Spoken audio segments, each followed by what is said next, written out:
तो जो ये इस तरह की सुविधाएं किसी भी कैदी के लिए हैं, उन सुविधाओं का फायदा बतौर नागरिक ऑफ कंट्री हमारे सिटीजन उसको भी है।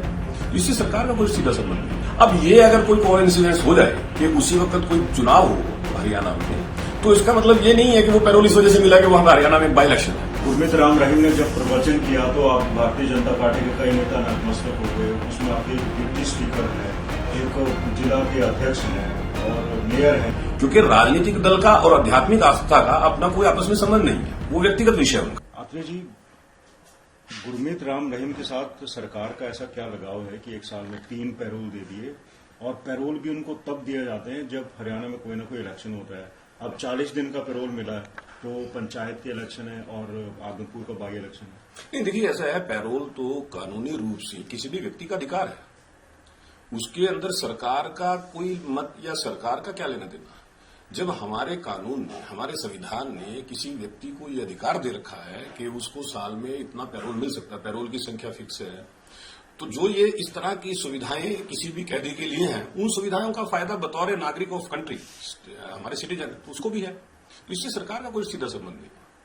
तो मतलब सरकार का आप संबंध नहीं कह रहे, लेकिन चुनाव से तो होगा कोई ना कोई संबंध। नहीं, ये भी एक देखिए अजीब इत्तेफाक है। मैं कई बार मीडिया में रिपोर्टिंग देखता हूं और मीडिया में इस तरह की चर्चाएं भी होती हैं। एक व्यक्ति अपने, क्योंकि इसकी शर्तें हैं कि उसको पैरोल कब मिल सकता है, किन शर्तों पे मिल सकता है, उसकी क्या आवश्यकता रहती है, वो व्यक्ति खुद पैरोल के लिए अप्लाई करता है उन शर्तों के तहत, और अगर वो शर्तें पूरी होती है तो उसको कानून के प्रावधानों के तहत पैरोल मिलता है। अब ये अगर कोई कोइंसिडेंस हो जाए कि उसी वक्त कोई चुनाव हो हरियाणा में, तो इसका मतलब ये नहीं है कि वो पैरोल इस वजह से मिला कि वहां पर हरियाणा में बाई इलेक्शन है। लेकिन गुरमीत राम रहीम ने जब प्रवचन किया तो आप भारतीय जनता पार्टी के कई नेता नतमस्तक हो गए। उसमें आपके एक डिप्टी स्पीकर हैं, एक जिला के अध्यक्ष हैं और मेयर हैं, डिप्टी मेयर हैं। देखिए, इसको भारतीय जनता पार्टी के नेता के तौर पर नहीं देखना चाहिए, इसको देखना चाहिए व्यक्तिगत आस्था के तौर पर। हर व्यक्ति की अपनी व्यक्तिगत आस्थाएं हैं, हर व्यक्ति का जो एक आध्यात्मिक झुकाव है वो होता है, और वो भी हमारे संविधान में हम एक राइट है।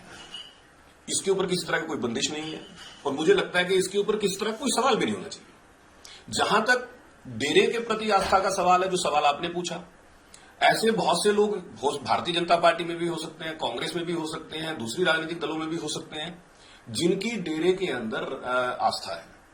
और आप भी देख रहे हैं कि डेरे के जो फॉलोअर्स हैं, उन फॉलोअर्स की आज भी आस्था है।